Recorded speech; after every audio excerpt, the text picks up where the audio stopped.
সম্প্রতি বাংলাদেশে ২০ টাকা নোটের মধ্যে মসজিদের ছবিকে সরিয়ে দিয়ে মন্দিরের ছবি বসানো হয়েছে। এই কথাটি সম্পূর্ণ গুজব বলে দাবি করছেন বাংলাদেশ ব্যাংক এবং বিভিন্ন গণমাধ্যম। প্রিয় ভাইয়েরা, ২০২৫ সালের ১ জুন বাংলাদেশ ব্যাংক ২০ টাকা, ৫০ টাকা এবং ১০০০ টাকার নতুন নোট প্রকাশ করেছে। প্রকাশিত ২০ টাকা নোটের মধ্যে আমরা আগে দেখেছিলাম বাংলাদেশের ঐতিহ্যবাহী ৬০ গম্বুজ মসজিদ ছিল। ওই মসজিদের ছবিকে সরিয়ে দিয়ে এখন দিনাজপুরের ঐতিহাসিক কান্তজিউ মন্দিরের ছবি বসানো হয়েছে। প্রকাশিত এই নতুন নোটটি সামাজিক যোগাযোগ মাধ্যমে ব্যাপক আলোচনা সমালোচনা হচ্ছে। জনমনে বিভিন্ন মিশ্র প্রতিক্রিয়া দেখা দিয়েছে।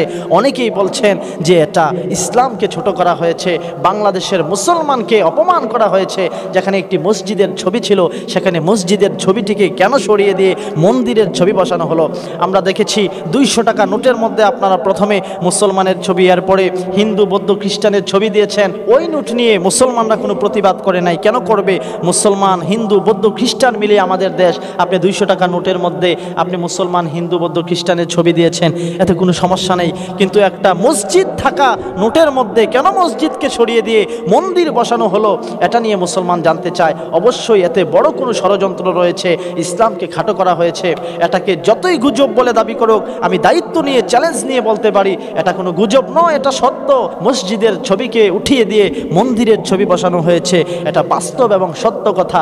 ইতিমধ্যে আমরা জেনেছি হেফাজতে ইসলাম বাংলাদেশের আমির এবং মহাসচিব ওনারা সংবাদ সম্মেলন করে এটার প্রতিবাদ জানিয়েছেন। প্রিয় ভাইয়েরা, এটাকে গুজব বলে উড়িয়ে দিলে চলবে না।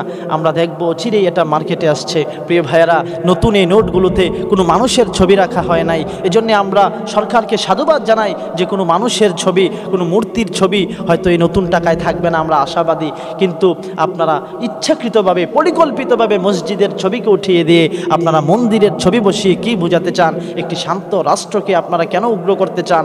আপনারা কেন অশান্ত করতে চান? কোনো প্রয়োজন ছিল না এই কাজটার। এজন্য আমরা দাবি করছি যারা এই কাজটা করেছেন, এই ঘৃণিত কাজটা করেছেন, আমরা এর তীব্র নিন্দা এবং প্রতিবাদ জানাচ্ছি এবং দাবি করছি অচিরেই এই নোটগুলোকে বাংলাদেশের মার্কেটগুলোতে, ব্যাংকগুলোতে ছাড়ার আগেই বাতিল বলে ঘোষণা করতে হবে।